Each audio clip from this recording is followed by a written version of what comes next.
from the Mercy One studio. Support for Faith on Trial and Iowa Catholic Radio provided in part by Imogene Ingredients. Our freedom of conscience and religion is being challenged by laws and regulations imposed by secular society. It's time to hear from the top Christian litigators in the nation who have come forward to tell us the truth and help us defend our faith. Hear ye, hear ye. All rise.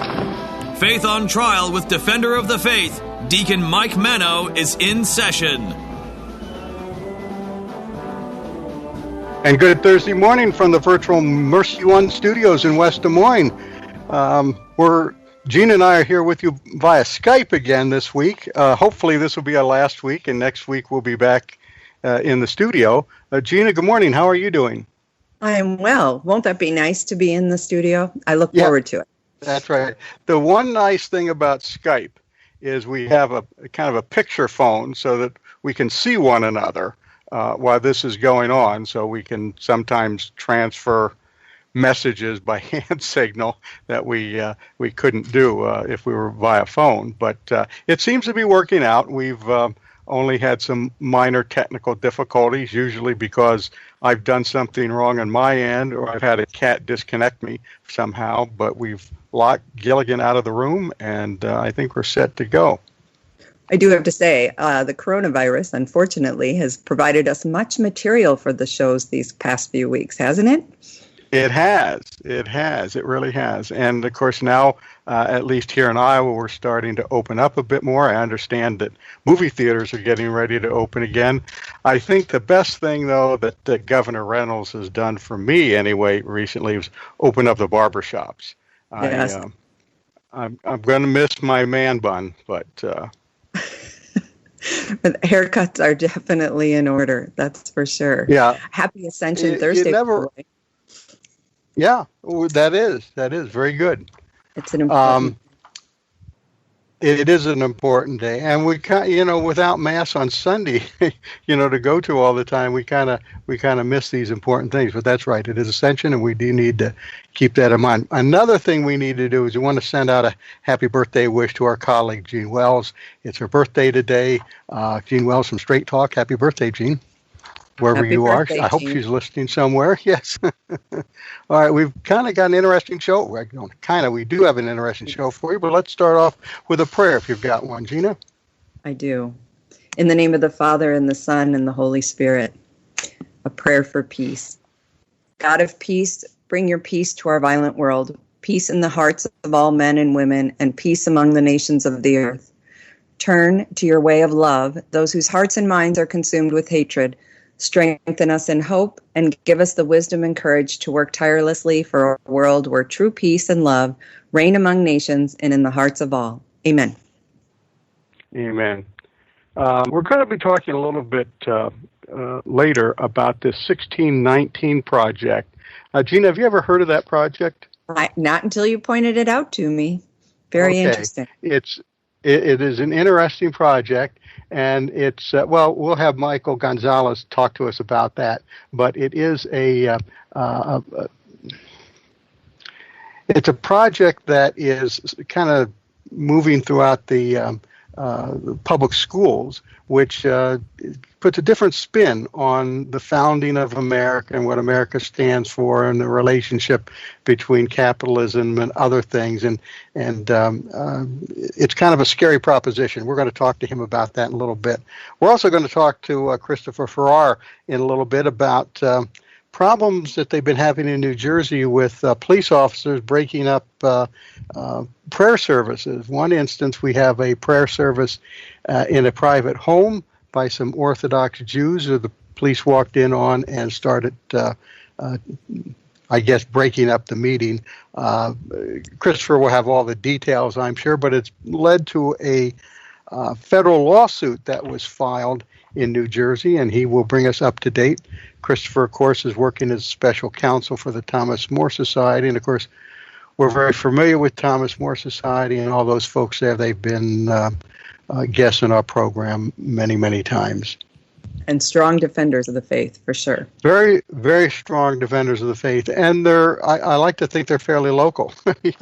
Their main office is in Chicago, which is not far. And, of course, they have a satellite office in Omaha, which is even closer.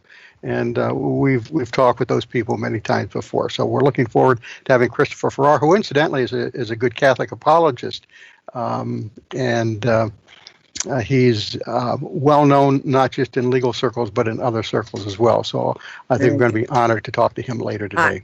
Both of our guests will be wonderful, but I am so interested in the story out of New Jersey and the breakup of the churches. As I read those details, it sounded like something from Nazi Germany. It's incredible what the officers of the law did to those churches. Yeah, and it's interesting.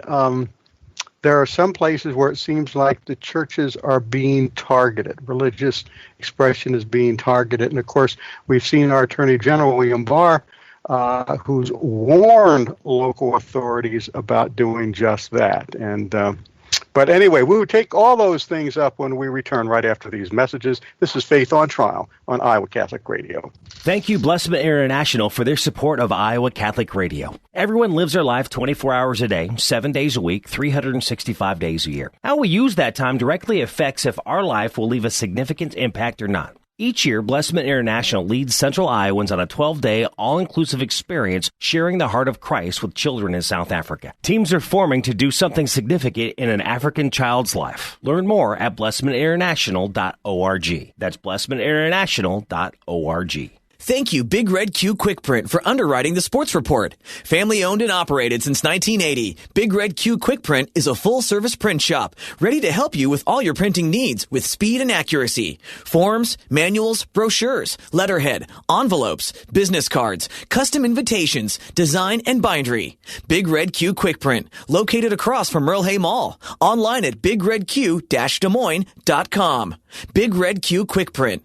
We make printing easy. Is it time for a new roof? Then it could be time for you to get to know Bell Construction. Bell Construction is a roofing company entering its 30th year of business. They specialize in residential re-roofs, light commercial jobs, and have the experience to meet all of your roofing needs with personal service. With Bell Construction, the owner will come to your home or place of business in person to inspect and ensure the quality of work that you deserve. They pride themselves in working with you on a personal basis and making sure you are satisfied. Bell Construction, 515-963-4494. Hello, the Catholic Diocese of Des Moines, including myself, Bishop William Joensen, would like to offer the heartiest of congratulations to the graduating class of 2020.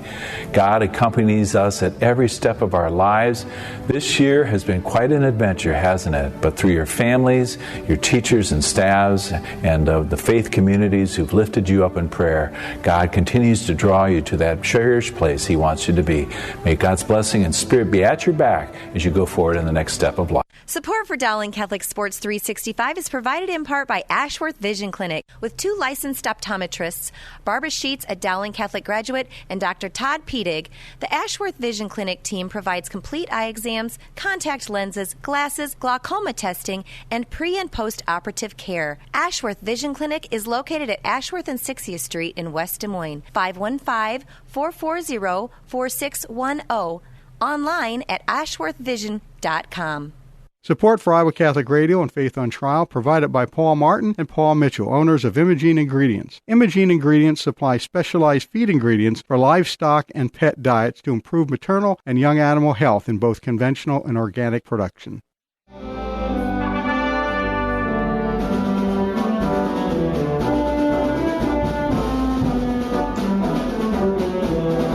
This is Faith on Trial on Iowa Catholic Radio, and we are back with Mike Gonzalez from the Heritage Foundation. Michael, welcome to Faith on Trial. Ethan, thank you very much for having me on again, and we're able to communicate with your esteemed audience. Thanks. We appreciate your time. You wrote an article, and the main thing we want to talk about, we're going to give you an opportunity to promote this book that you have coming out in the end of July, because it sounds very interesting. But you wrote an article about this 1619 project which you said is subjecting school children to a curriculum that blames slavery on capitalism and whose creator believes socialism offers the best path to racial equality. That's kind of putting it bluntly. I take it you don't like the program. Why don't you explain to us a little bit what this 1619 project is, where it came from, and where it's headed? So the reason I don't like it is the 1619 project is a project by the New York Times, a series of articles which pretend to place slavery at the center of America, to say that America began in 1619 when slaves were first brought to the continental United States by Britain, and not in 1776 when the founding fathers, had the Declaration of Independence, which had the words "we're all created equal," with unalienable rights, and all these promises about what our natural rights were provided by God. So that already is objectionable to begin with. The whole project had a series of fallacies and historical inaccuracies. For example, the 1619 project said that the colonists fought the Revolutionary War because they were afraid that Britain was going to make slavery illegal. That was completely untrue, and in fact, the New York Times had to walk it back. But the real reason why I in a way, I don't care what New York Times readers read. If they want to buy the paper and read nonsense, that is not a problem. That is their right. We have freedom of speech. What I do care about is that we have bird cages that need to be lined with something. Right. That's right. why people would so, buy so some of those. But it's still a free country. So what I oppose is the fact that it's being turned into a curriculum, and it's being promoted by something called the Pulitzer Center, which is not related to the Pulitzer Prize, but the Pulitzer Center promotes this as a curriculum, and actually has done a very good job of it. It's now in 4,500 classrooms, hitting thousands of students. It's been sent to tens of thousands of copies of the magazine have been shipped to K-12 schools, to community colleges, to HBCUs and to other colleges. In the school systems of Buffalo, Chicago, Washington, Wilmington, Delaware, and Winston-Salem, North Carolina, have all adopted the project on a broad scale. This is truly scary, because what this is doing is teaching children to dislike America. It's teaching children that America is somehow hideous. And of course, as you well know, and your listeners will know, America has had problems. Every country has had problems. Slavery was a tragedy, and nobody denies that, and we should learn about slavery. But the central issues of America is that it's a country devoted to freedom. It was these promises, this devotion to freedom, that enabled Lincoln to emancipate the slaves, to fight the Civil War. It enabled Martin Luther King to demand civil rights. Civil rights were won. We had a civil rights movement because Reverend King said, "I come here to cash this check that the founders gave me." He actually made the promise true. So that is my opposition to the project in a nutshell.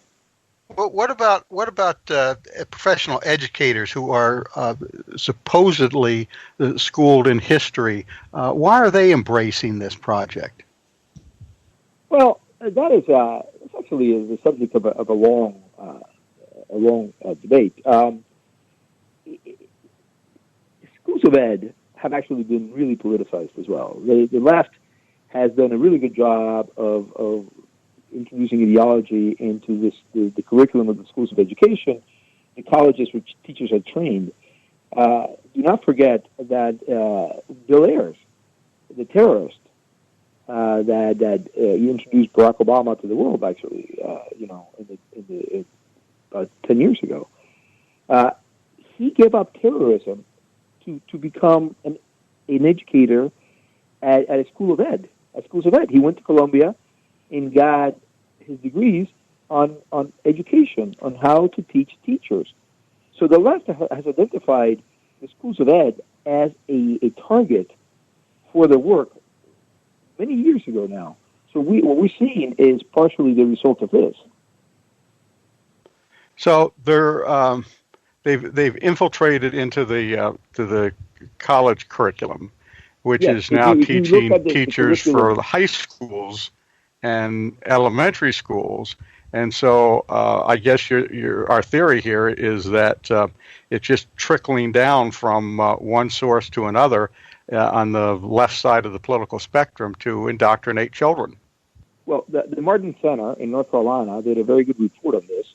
I think about 3 or 4 years ago now, in which they went out and looked at the curricula at I think 5 or 6 of the top schools of ed.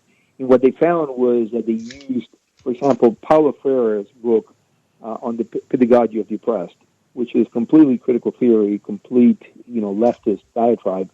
It was used by almost every school of ed.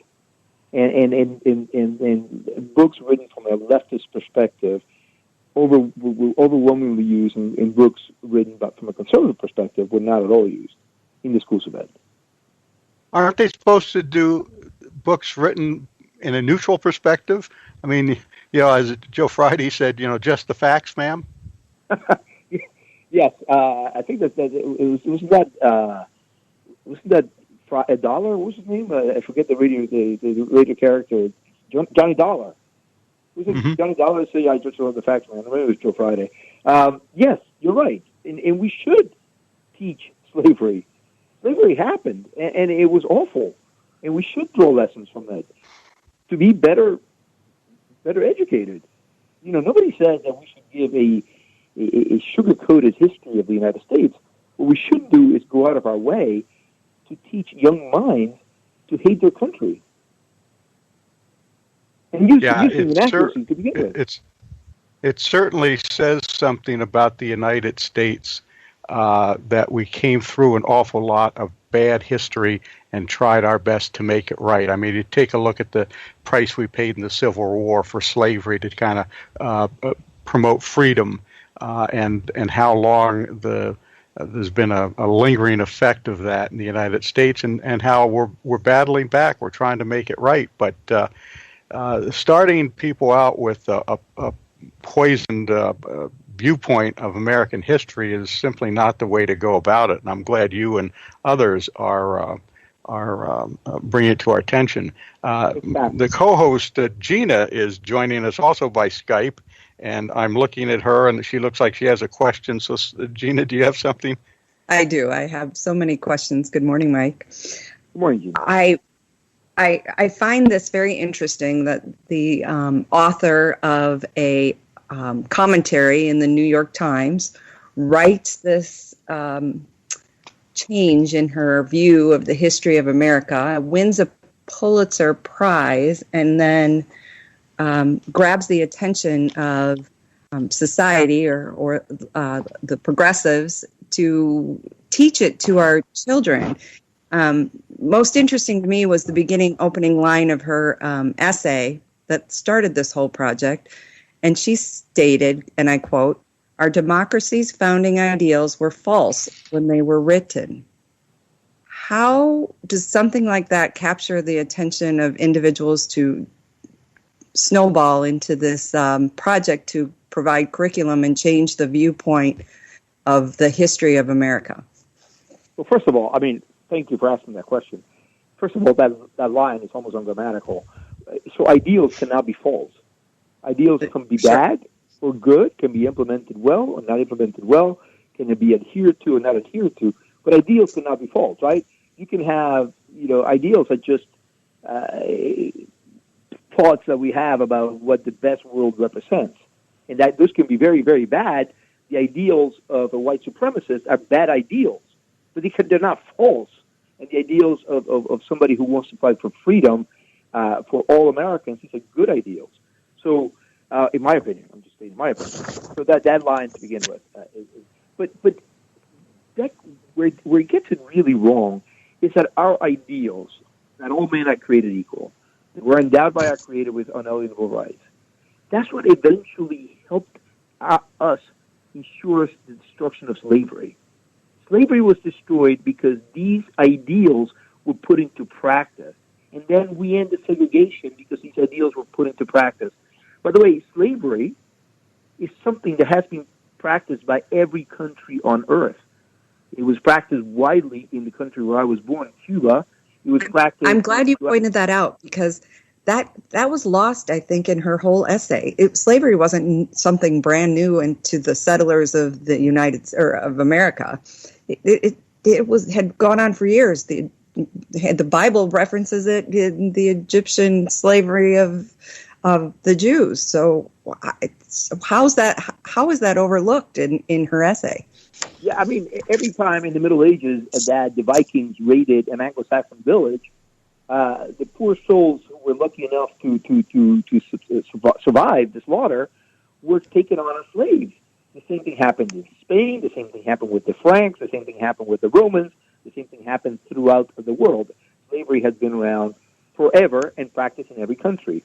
We're by no means unique in having practiced it here. That doesn't take away from the tragedy of it. And we should teach it to our children, and I do to mine. We should still own up to the fact that America did this in our past. But to say that this is at the center, to place it at the center, no, what is at the center of America, what makes it exceptional, is that we are the only country that derives its legitimacy from natural right. We have what the sociologist Thomas Hart called, we're obsessed with freedom, which is a very good thing. We have a unique attachment to freedom. That is what makes us exceptional. I noticed that the Heritage Foundation, you referenced a poll that they had conducted amongst parents in those states where this curriculum was introduced last year. And overwhelmingly, they were open to a discussion of slavery in their classrooms. They thought that was a good idea, but they were opposed to changing the viewpoint of our systems, our institutions, and our history. Yeah, we haven't. We're still digesting these polls. We're going to release the results soon, but I just wanted to tease it out a little bit because I'll be privy to them, and that is pretty much it. In my opinion, what the 1619 Project pretends to do and what Identity Politics pretends to do, and I've written a book about this, and it's going to be published in July, is to change America, to change what America is. The reason I titled my book The Plot to Change America is because after doing the research, I concluded that the people who were introducing the ideas of identity politics, dividing the country into groups that are antagonistic, that hate each other, that everything becomes a group power dynamic, they want to change our institutions. When people say America is institutionally racist and structurally racist, the logical conclusion is that our structures and our institutions must be destroyed and replaced. And always, in every case, if you read their literature, what the model that is introduced is a central planning model, a socialist model.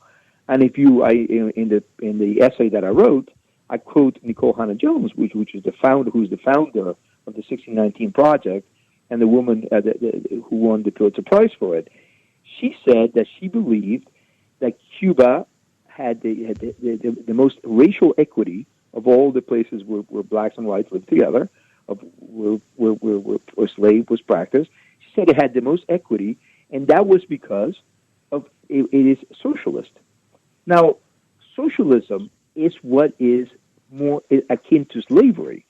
The free market system relies on people agreeing to things, making contracts free of coercion.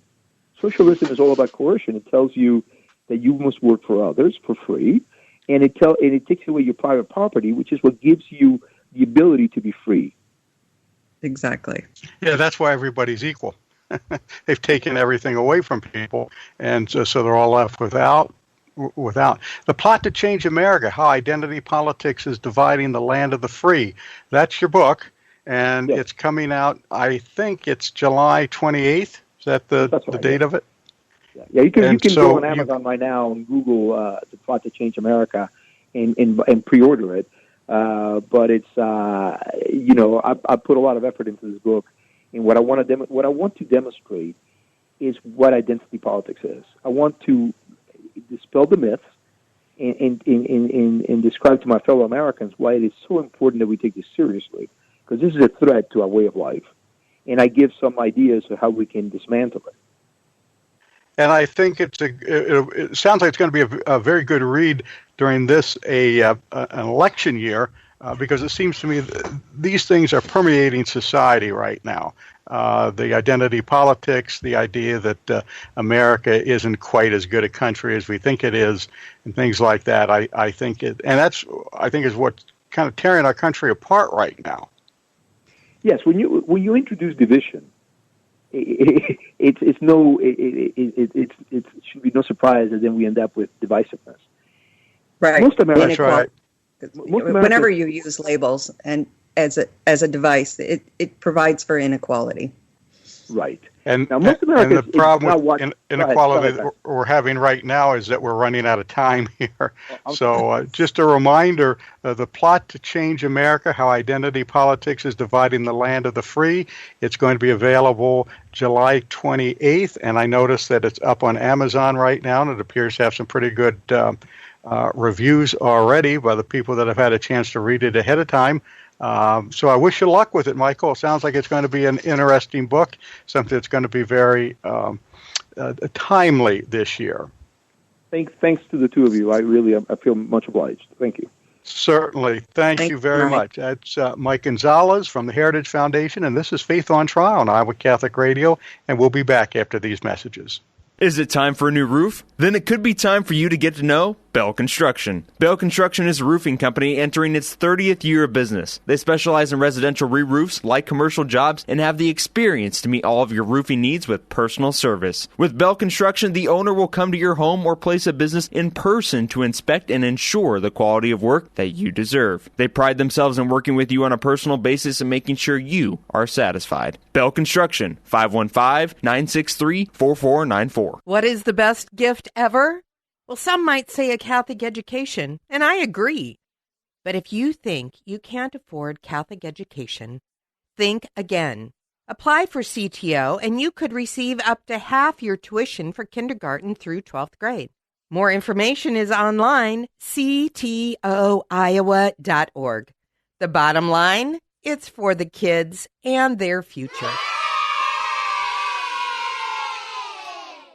Support for Dowling Catholic Sports 365 is provided in part by Ashworth Vision Clinic with 2 licensed optometrists, Barbara Sheets, a Dowling Catholic graduate, and Dr. Todd Pedig. The Ashworth Vision Clinic team provides complete eye exams, contact lenses, glasses, glaucoma testing, and pre- and post-operative care. Ashworth Vision Clinic is located at Ashworth and 60th Street in West Des Moines, 515-440-4610, online at ashworthvision.com. Thank you, Dental Associates, for underwriting Dowling Catholic Sports 365. With over 40 years' experience, Dental Associates is a group dental practice with the mission of promoting optimum health and well-being to all patients, providing preventative, restorative, and cosmetic dentistry for the entire family. Message underwritten by Dr. Kenton Gleichman, Dr. Steve Karbaka, Dr. Christine Mulcahy, and Dr. Ben Nagel. Dental Associates, addressing your smile, needs, and dreams. Online at DesMoines-DentalAssociates.com. This is Dr. Ray Guarendi from The Doctor Is In. Okay, I'll confess. Years ago when I was asked to be on Catholic radio, I peremptorily said, no thanks. And then I realized the power of Catholic radio. As I got emails and letters from folks who have come back to the church, whose families converted, whose lives were made better. It's training for the troops. It makes better Catholics, better Christians out of the folks who listen, and then they go out to transform the world. Your gift works to make a difference for you. You can give securely online at iowacatholicradio.com, the Iowa Catholic Radio app, or call 515-223-1150. Here's your forecast on Iowa Catholic Radio. We have a cold front on the way. That'll bring us some showers starting tomorrow. For this afternoon, just some clouds and our high in the mid-60s. Cloudy overnight and mid-50s. And then some afternoon showers and a few thunderstorms will be possible. We'll hit about 72. Scattered showers and low 80 Saturday. The weather is brought to you by Divine Treasures, a Catholic book and gift store serving the Des Moines community for over 25 years. I'm meteorologist Steve Hamilton on Iowa Catholic Radio. And welcome back. You're listening to Faith on Trial on Iowa Catholic Radio. And we have with us right now Christopher Ferrara, who is special counsel for the Thomas More Society. Christopher, you there? I'm here. Good morning. We're happy to have you with us. Glad to be here. Last time I heard you, you were with Dr. Taylor Marshall talking about the third secret of Fatima. That's One right. of these days, we want to have you back, maybe take the whole hour talking about that third secret of Fatima. It was an interesting discussion, and I think it's still up online. Yeah. All right, tell us about what's going on in Lakewood, New Jersey, and the Jewish community there. They're being, I guess, scattered by cops that are breaking up their meetings, and we got a priest in I don't know what city it's in, but anyway, he was told North Caldwell, I guess. He was told that he would be fined or arrested, I guess, for violating the governor's order if he tried to offer mass. What in the world is going on in New Jersey? Nothing that has ever been seen before in the history of New Jersey or in the history of the country.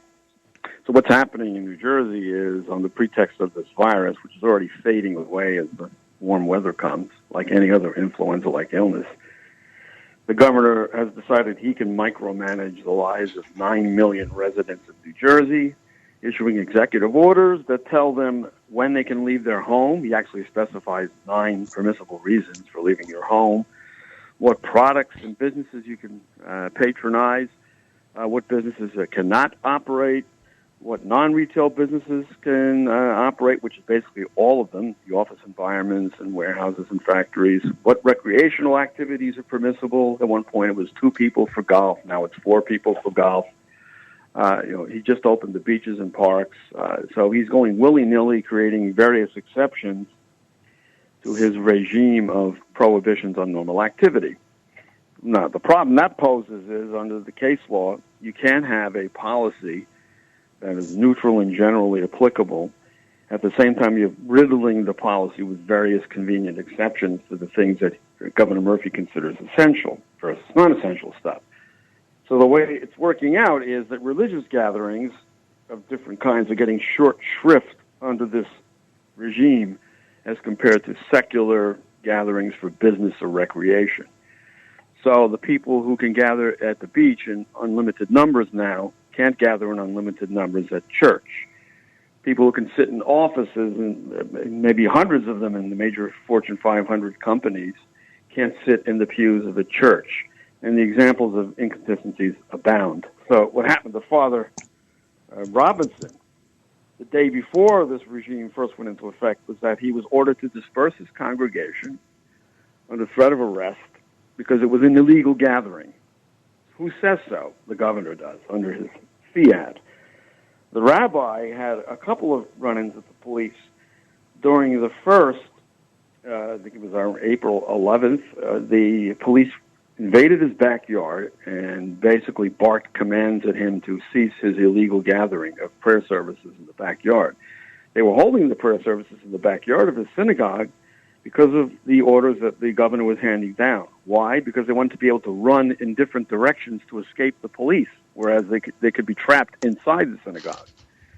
So they dispersed that day, running off in different directions, and some of them stayed behind. They finished their prayers inside. On another occasion, more recently, only a few days ago, during a celebration in the backyard of the synagogue, which was happening all over Lakewood in different backyards, because Lakewood is 60% Orthodox Jewish, the police invaded again.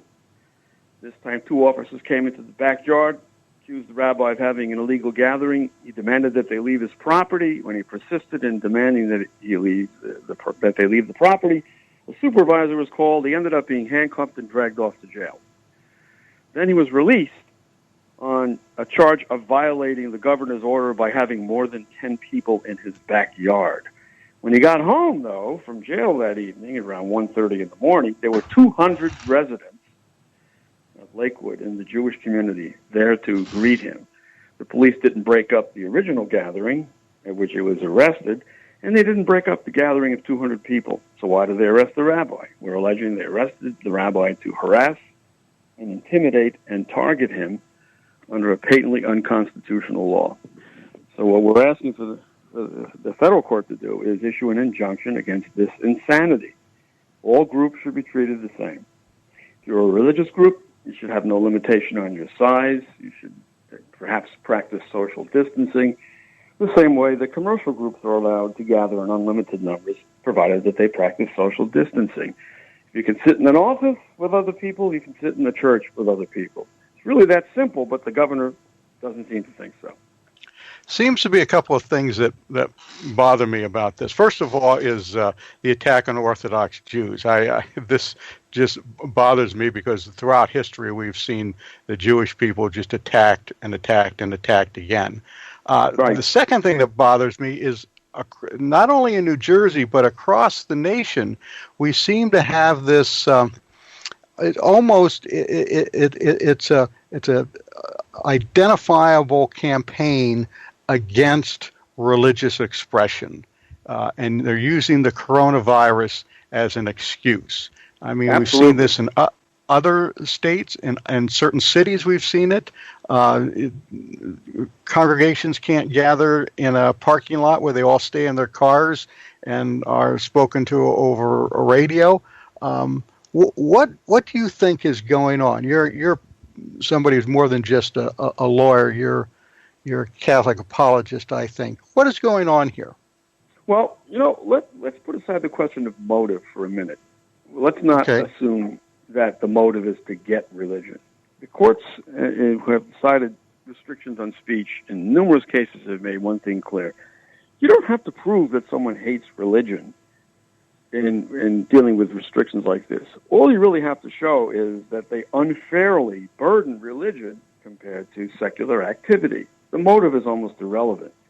So when you have a bunch of regulations that conveniently accept commercial activities from their restrictions, recreational activities, but somehow when it falls on religion there are severe restrictions, and in New Jersey it's no more than 10 people in a religious congregation, or a drive-in service, then you begin to see that this is not a general and neutrally applicable law, and that because it impacts religion without a justification, it should be struck down.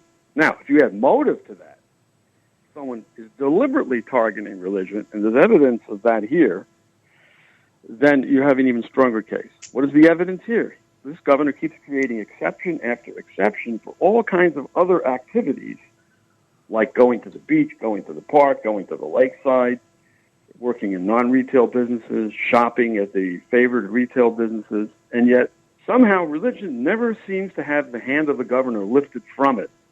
So now we have only 2 permissions for religion in New Jersey. 10 people only, if you have an in-person service, or a drive-in service. Now, for Father Murphy, a 10-person limit means that if you have 2 altar boys and a priest at low mass, you can only have a congregation of 7 people. Or at high mass, if you have a priest with the 5 altar servers that are typical, you only have a congregation of 4 people. His total congregation is 100 people. So depending on whether he offers a low mass or a high mass, he has to say something like 14 to 25 masses a day, which of course is impossible, and it's forbidden by the law of the church. So that's absurd. As far as a drive-in service, why do people have to drive to church and sit in their cars throughout the service, when the same people, after the service, can drive their cars to Costco, get out of their cars, go inside the building and shop? It's ridiculous. There should be and no have you been in a Costco lately? They're so congregated in groups of much larger than 10, and I'm surprised the police aren't, stationed at those stores. No, they're not, and that's why you begin to suspect that it isn't just by coincidence that this burdens religion, but that there's a motive at work. But again, it isn't really necessary to prove motive. What's necessary is to show that it's a nonsensical regime of exceptions that somehow never gives religion a break.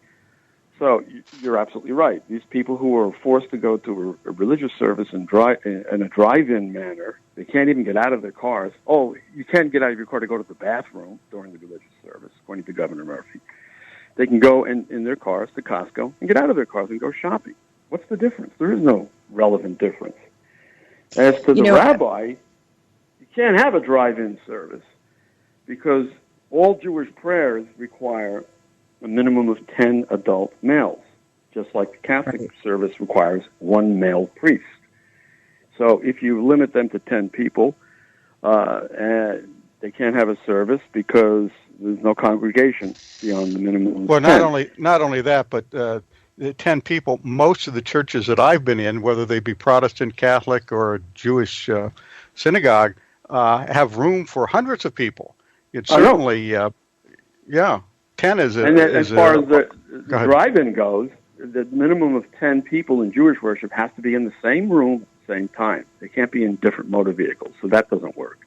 The whole thing is ridiculous. So what we're arguing in the federal case is, let's stop this nonsense. All groups are the same in terms of a virus. The virus doesn't care why groups get together. The purpose for grouping people together is irrelevant to the virus. If you have a group in one place, the virus might be there. If you have a group in another place, it might just as well be there. Doesn't matter whether it's a religious group or a business group. And the term gatherings that the governor is using here is completely irrelevant medically and epidemiologically. What does the word gathering add to anything? If you're in an office with a bunch of people, that's a gathering. According to the governor, that's not a gathering. Why not? So the distinction is meaningless in terms of preventing the spread of a virus. Has the estate responded to your lawsuit yet? Well, we're in the briefing stage. I have one more brief to file. Then there's a briefing schedule. They get to file an answering brief. The briefing should be completed on or before June 1st, and then we hope to get a quick ruling from the court. But my observation or takeaway from this whole story, from a higher view, is that I can't help but observe that the governor and this Colonel Patrick Callahan, the police officer in charge, have lost their faith, probably don't even practice their faith. Maybe shop at Costco, so understands why there's so many people at Costco, but the last time they might have been in a church, perhaps it was so long ago they don't remember what it's like. And so to them, it's a lost standard to their observations or to their lifestyle and values, and that's why it's such a target. Do you think perhaps we pray for them?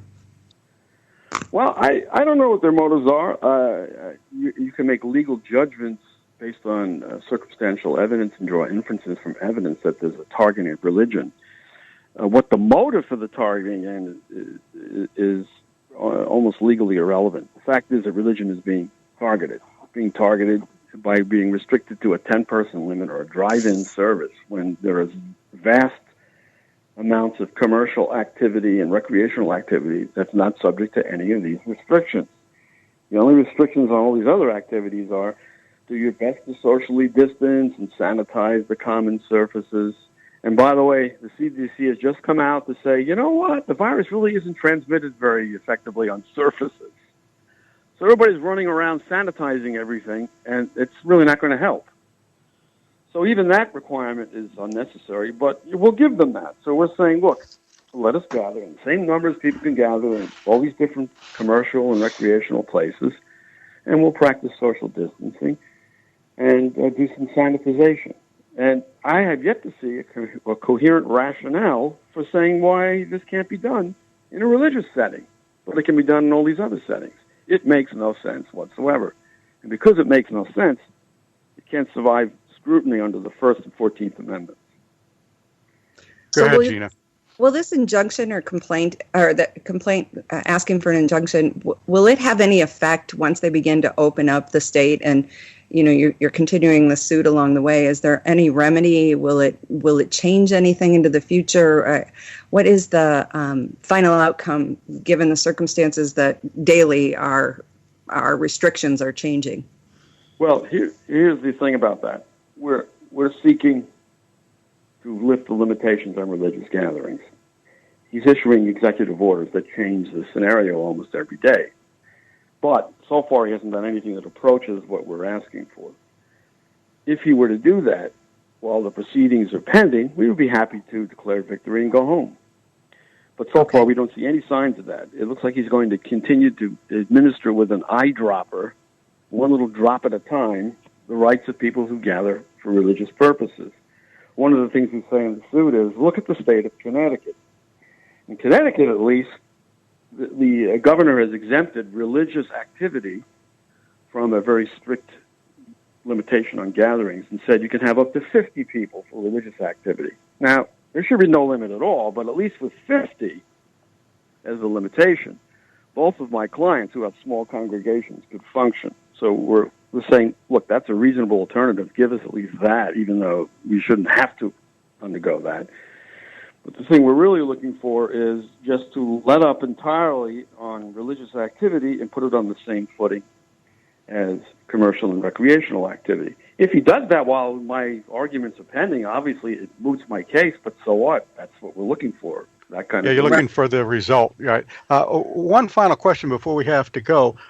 What is the authority that the governor has to issue all these regulations? I can understand in the case of an emergency, but we're kind of well past the emergency stage now. What gives him the authority to designate all of this? Very good question, and that's one of the counts in our complaint. He's invoking the Disaster Control Act in New Jersey that was enacted during World War II to commandeer industries for the war effort. But it's been amended since then to address things like health emergencies, a pandemic.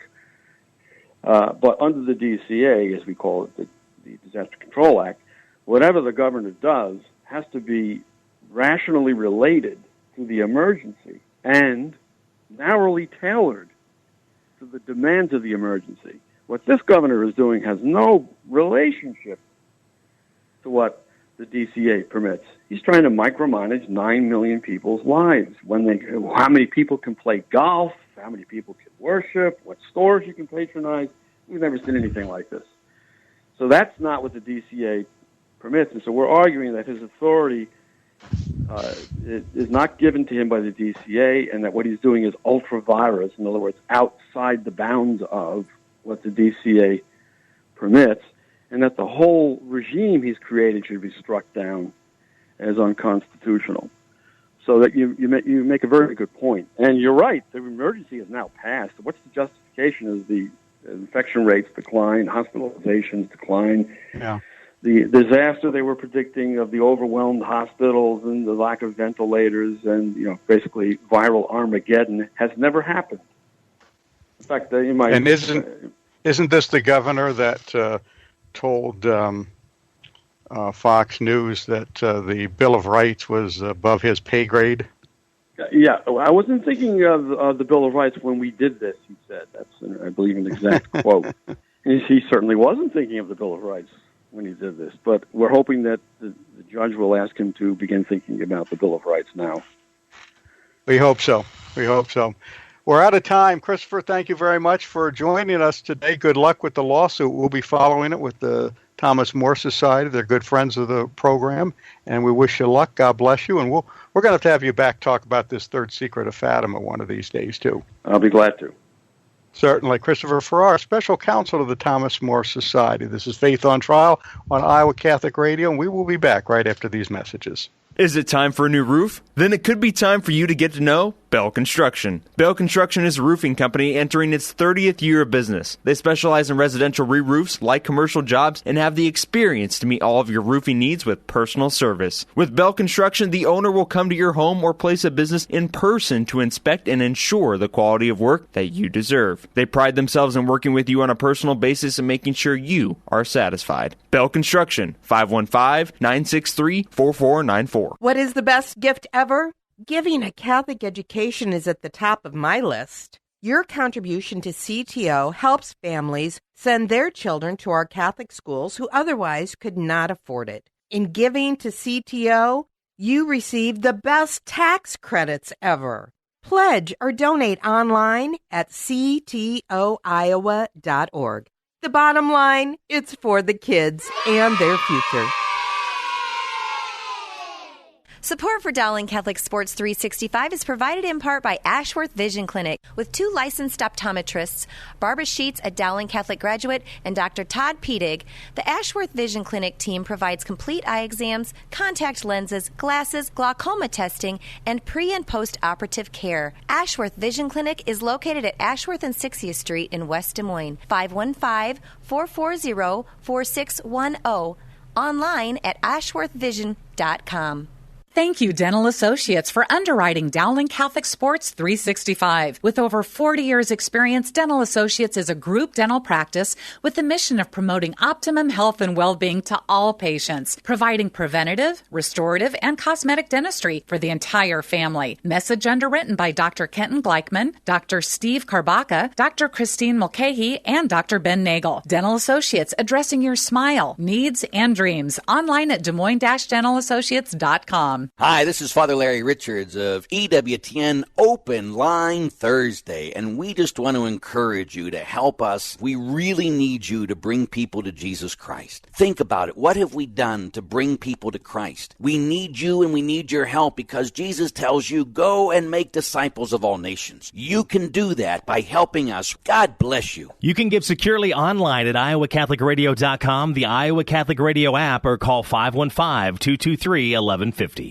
Support for Iowa Catholic Radio and Faith on Trial provided by Paul Martin and Paul Mitchell, owners of Imogene Ingredients. Imogene Ingredients supply specialized feed ingredients for livestock and pet diets to improve maternal and young animal health in both conventional and organic production. Information about Pharmatan and other products at ImogeneIngredients.com. Paul and Paul are members of St. Augustine's Knights of Columbus and encourage their brother knights to keep standing for their faith.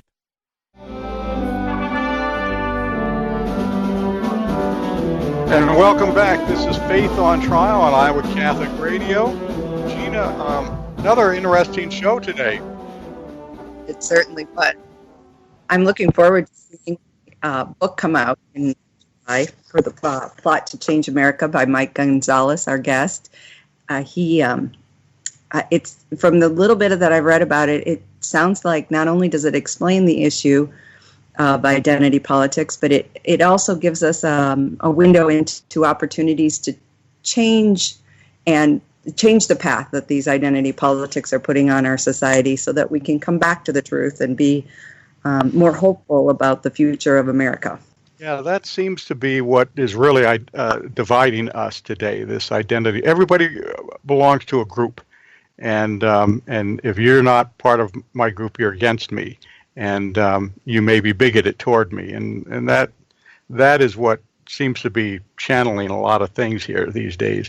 And then with our other guest, with Christopher Ferrara, that lawsuit is, I'm hoping you get a judge that knows the law, unlike some other judges that we've seen recently.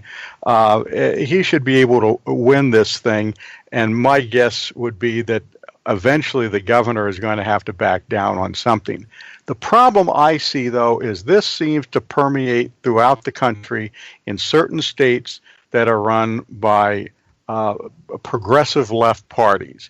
And you find it in not only in states, but you find it in some large cities, too, where the progressive left has kind of a grip on the structure of the city or on the levers of government of the city, where odd requests or odd requirements are made for religious services that don't apply elsewhere. And I think Ferrara hit it right on the head when he said what is happening is that they're treating religious gatherings differently than gatherings any other place. And I like the way he's taken the word gathering and discussed it, because it really applies to every time people get together, and you can see obviously from these requirements that they're not all treated the same, which is what the law requires.